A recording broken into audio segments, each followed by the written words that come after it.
It's OPEX day as the market pulls back into our support box. Can the bulls hold? This is Invest with Jacob.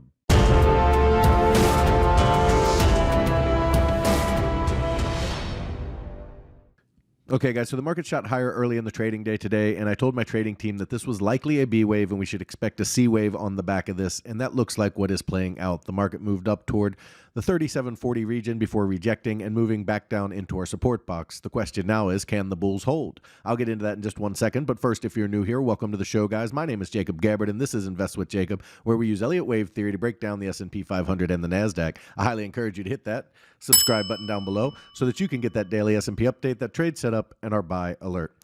All right, guys, with the market moving into our support box, we are looking for the bulls to hold support and start a move higher. So let's jump into the chart and take a look. Okay, guys, so here we are on the 1 hour futures chart for the S&P 500. And as you can see, we got that move down yesterday into the close where they chopped around all night. And then in the morning, they tried to drive it higher. But with all of this chop and messiness down here, it just didn't look like a structure or an impulsive move that could take us and take out these highs. So I told everybody that this was likely a B wave and we should look for a C wave on the back of it. And it looks like that's what we're getting. So our primary path hasn't changed since yesterday. We're still looking for this ABC to have completed here. Okay, and now we're looking at this ABC pullback into our support boxes. All right, and then we're looking for a move up from here towards the 3900 area. Now we've just entered the support box. We've come down to the 618 and they're trying to bounce.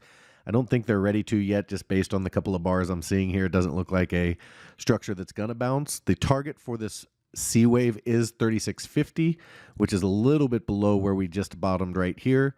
But they can't extend this C wave. And remember, our primary count is that we're going to come into this B wave support box. So down towards 3600 would still be very valid support here and something that would be okay. So we're looking for the bulls to hold support and then push up out of here and then take out the B wave high. And then, of course, our recent high here at 3777. So if the bulls can do that, we should be well on our way to 3900, and then we'll see what we get from there. The alternative count, the alternative bullish count, is that we have wave 1 up, wave 2 down. This is wave 1 of 3, and we want to hold this upper support box for wave 2 of 3 support. Now, as long as they don't break this wave 2 low down here that we have marked, this can always still be wave 2 of 3. It can come all the way down to even with this low, okay? So it can come into the B wave support box and still be valid for the 5-wave structure, but this is the more common support area that you see. At any case, we would look for a shallower support here, maybe that 3650 level that this is targeting. Okay, then you would look for a move up to the 1236 and then come back to test the pivot and then back up from there. So the 1236 here comes in at 3876. So we'd look for a move up to about that area, then come back, hold above this high, and then shoot back and take out this high, okay? So that's the alternative path, and that would be a more bullish structure where we would try to build a more bullish move higher. Again, the bulls really have to prove this for me to even consider it, which is why our primary is that ABC up towards the 4,000 to 4,200 region, where we would look for a nasty C wave down after that into the 2,000s, 2,500 to 2,900. So we're watching both of those counts, a bullish count that turns very bearish and a bullish count that gets more bullish. For the bears, they're looking for this high basically to hold. They really don't want to see much higher than this. So their path has the ABC completed here.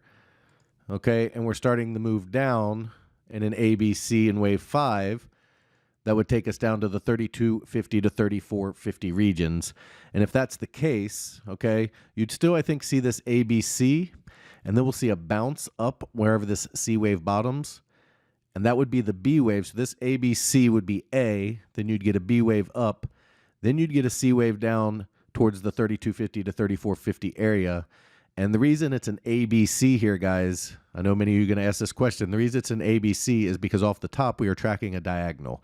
So the way the structure has formed off of the all-time highs and off of the C wave that we're tracking on the way down here, this has formed a diagonal, which means these waves are ABC waves, which you can track back through this entire move down. So we'd look for that A wave down, probably still into the support area, B wave up, and then a C wave down. So instead of coming down into support and taking out this high, it holds under the high and then collapses and takes out wherever this low is and heads down towards that 3250 to 3450 area. All right, over on the NASDAQ. As you can imagine, very similar counts. Our primary count is that the ABC for A has completed. We're pulling back into our support boxes now. Okay, we'd hold support, and then we'd look for that C wave up towards the 12,000 area. All right, to complete the first move off of the low. And then from there, we would still look for a pullback and one more push higher off of that. So that is the primary count that we're looking at on NASDAQ. ABC up to complete A, down in B, and then up in C, which would complete an A leg. Then you'd look for a B leg down and then a C wave higher up towards 13.6 to challenge those August highs, and then a nasty C wave down that would put us in the 7,000s on the NASDAQ. So that's the primary count up on the NASDAQ. The secondary or alt bullish count is the more bullish count, just like on the ES, where you have wave 1 up, wave 2 down. This is wave 1 of 3. This is wave 2 of 3. And then we look for a move again towards that 12,000 area, but then come back and hold above the pivot and then move back above this high. If they can get to this point where they make this wave 3 high, pull back and hold above this high, and then take out this high, then I'll start paying attention to the bulls having a serious bullish structure on the chart. But until they can prove that, the primary count is still the ABC higher. The bearish count for the alternate, again, very similar to the ES. You'd get that ABC up that completed this 4 over here. So this 4 would just move to where this A is. And then you'd get this pullback that we're getting into this support box. They'd come up like they're going to break out in a B wave and then a C wave down towards the 9,000 to 9,500 region. Okay, so that's the bearish count, just like we saw on the ES, where they come back and hold support, give us a fake breakout in a wave B, and then launch it down in wave C to our target area. Guys, if you like the information that I put out in these videos and you want real-time market updates from me, you need to check out investwithjacob.com. There's a link down in the description. Go ahead and click that link and it will take you right over to the website. Once you're there, check out our membership plans area. We have 2 incredible plans and they both come with a 7-day free trial because I want you to get in there, make sure you love it, make sure you become part of our trading team before you ever spend a penny. Okay? You can cancel at any time. In our first room, the Invest with Jacob room, you get all of my real-time market updates, all of my buy and sell alerts, as well as all of your Elliott Wave questions answered. We trade the SPY and the QQQ and we swing trade, which means our trades can last anywhere from a few days to a few months. So we don't trade quite as often as a day trading room does. However, if you are looking for day trading as well as individual stocks, you need to check out PT's Throne Room. In there, you get everything you get in the Invest with Jacob room, as well as individual stocks, day trading, and PT's reduced risk binary method that absolutely crushes the market. He gets you in at a cheap price and gets you big multiples on your money. And it's based on how he structures the trade. It's pretty unique and something you kind of have to see to fully understand, which is another reason we give you that 7-day free trial. He also started a challenge account where he put $4,000 into an account trading mini ES futures, showing you how to build a small account into a large retirement or savings account, averaging 3 to 4% gains per week in that account. Guys, we'd love to have you in here so we can make some money together. All right, key takeaways for today. Tracking the same paths we were yesterday on the ES, the primary is the ABC, then down into support, and then up to 3,900 from there. The secondary is the more bullish count, and then as you can see in the red still, if they come down, check support, give us a fake breakout, and then break this low, it's very likely we're headed towards that 3,250 to 3,450 area. Over on the NASDAQ, same setups as well, looking for that ABC higher, okay, toward the 12,000 region, or the possible more bullish count, which would also take us up toward that 12,000 region and see what we get from there.